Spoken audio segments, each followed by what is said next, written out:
After a year with a record number of homicides in Columbus, city leaders say they are now allocating an additional $2 million for your safety. Half of that money will pay for training 30 new police recruits. NBC4's Ted Hart has more on what this means for our community. Ted?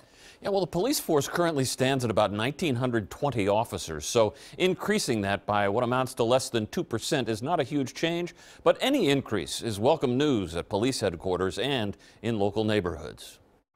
We will be able to add 30 additional police recruits this year. For the past 10 years, the city police force has been just maintaining its size, while the city has grown rapidly.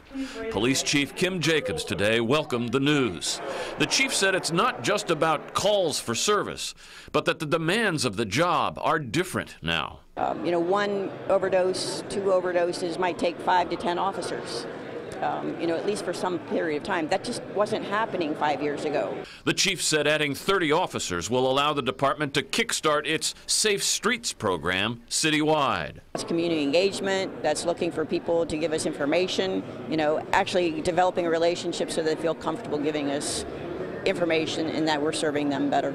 In addition to the $1 million commitment to add 30 additional recruits to this year's classes at the police academy, another $1 million is earmarked for non-law enforcement programs, including a neighborhood crisis response to help families and neighborhoods dealing with the impact of violent crime.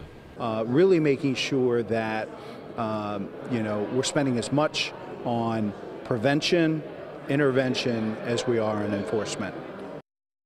And one of the neighborhoods that has been dealing with a lot of violent crime in recent years is the Hilltop. And coming up at 6, we'll get some feedback there to today's news. Local for you in Columbus, Ted Hart, NBC4.